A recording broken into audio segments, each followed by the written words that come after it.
ఇక ఆంధ్రప్రదేశ్లో వాతావరణం ఒకసారిగా మారబోతోంది. నైరుతి రుతుపవనాలు ఈ ఏడాది చాలా చురుగ్గా కదులుతున్నాయని వాతావరణ శాఖ అధికారులు చెప్తున్నారు. బంగాళాఖాతంలో ఏర్పడిన అల్పపీడన ప్రభావంతో రాష్ట్రాల్లోని పలు ప్రాంతాల్లో రానున్న 3 రోజుల పాటు వర్షాలు, ఈదురుగాలులు, ఉరుములు, మెరుపులు నమోదయ్యే అవకాశం ఉందని విశాఖ వాతావరణ కేంద్రం హెచ్చరించింది.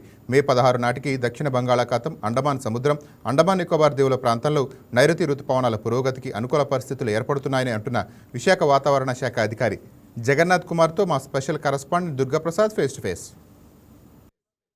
సుస్పష్టత అల్పపీడనం కొనసాగుతుంది. ఈ నేపథ్యంలో ఉత్తరాంధ్ర పాటు ఆంధ్రలో పలు చోట్ల మోస్తరు నుంచి చిరుజల్లు పడే అవకాశం ఉందని విశాఖ వాతావరణ శాఖ అధికారి తెలియజేశారు. ప్రస్తుతం మనతో పాటు విశాఖ వాతావరణ శాఖ అధికారి జగన్నాథ్ కుమార్ గారు ఆయన మాటలు అడిగి తెలుసుకుని ప్రయత్నం చేద్దాం. సార్, ఏంటి ఈ అల్పపీడన ప్రభావం ఏ విధంగా ఉండబోతుంది? నైరుతి బంగాళాఖాతం, దానికి ఆనుకొని ఉన్న పశ్చిమ మధ్య బంగాళాఖాతంలో ఉన్న సుస్పష్ట అల్పపీడనం ఈరోజు అదే ప్రాంతంలో సుస్పష్ట అల్పపీడనంగానే కొనసాగుతుంది. దీనికి అనుబంధంగా ఉపరితల ఆవర్తనం 5.8 కిలోమీటర్ల ఎత్తు వరకు ఉన్నది. తరువాత ఇది రాబోయే 2 రోజుల్లో ఈశాన్య దిశలో పయనించే అవకాశం ఉన్నది. ఈ సుస్పష్ట అల్పపీడనం నుంచి మధ్య మహారాష్ట్ర దక్షిణ భాగాల వరకు ఒక ఉపరితల ద్రోణి 0.9 కిలోమీటర్ల ఎత్తులో విస్తరించి ఉన్నది. ఇది ఉత్తర తమిళనాడు, రాయలసీమ మరియు అంతర్గత కర్ణాటక మీదుగా వెళ్తున్నది. ఈ వ్యవస్థల వల్ల మరియు సంవహన పరిస్థితుల వల్ల రాష్ట్రంలో ముఖ్యంగా రాబోయే 5 రోజులు ఉత్తర దక్షిణ కోస్తా జిల్లాల్లో 1-2 చోట్ల తేలికపాటి నుంచి మోస్తరు వర్షాలు, ఉరుములు మెరుపులతో కూడిన వర్షాలు ఉండే అవకాశం ఉన్నది. ఈ 5 రోజులు ఈదురుగాలులు 40 నుంచి 50 కిలోమీటర్ల వేగంతో ఉత్తర దక్షిణ కోస్తా జిల్లాల్లోని 1-2 ప్రాంతాలలో వీచే అవకాశం ఉంది. ఇక గరిష్ట ఉష్ణోగ్రతల్లో చెప్పుకోదగ్గ మార్పులు ఏమీ రాబోయే 4 రోజులు ఉండే అవకాశం కనిపించట్లేదు. 4వ రోజు తర్వాత 7వ రోజు వరకు గరిష్ట ఉష్ణోగ్రతల్లో క్రమేపీ మార్పులు లేదా పెరిగి సాధారణ ఉష్ణోగ్రత కన్నా 2 నుంచి 3 డిగ్రీలు అధికంగా నమోదయ్యే అవకాశాలు కనిపిస్తున్నాయి. ఇప్పుడు ఈరోజు గడిచిన 24 గంటల్లో రాష్ట్రంలో ముఖ్యంగా కర్నూలులో 42 డిగ్రీల గరిష్ట ఉష్ణోగ్రత నమోదైంది. దక్షిణ కోస్తా జిల్లాల్లోని జంగమహేశ్వరపురంలో 41.8 డిగ్రీల గరిష్ట ఉష్ణోగ్రత నమోదైంది.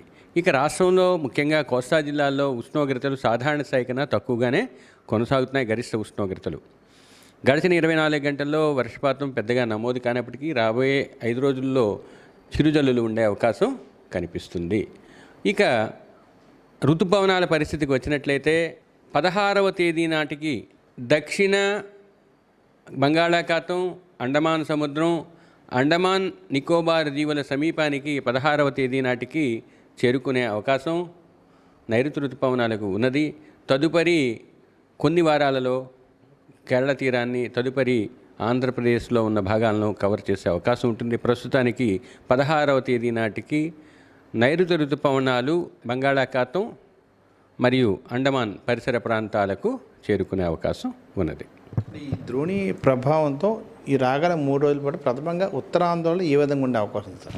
ఉత్తరాంధ్రలో కూడా చిరుజల్లులు లేదా తేలికపాటి నుంచి మోస్తరు జల్లులు 1-2 చోట్ల మాత్రమే పడే అవకాశం ఉంది.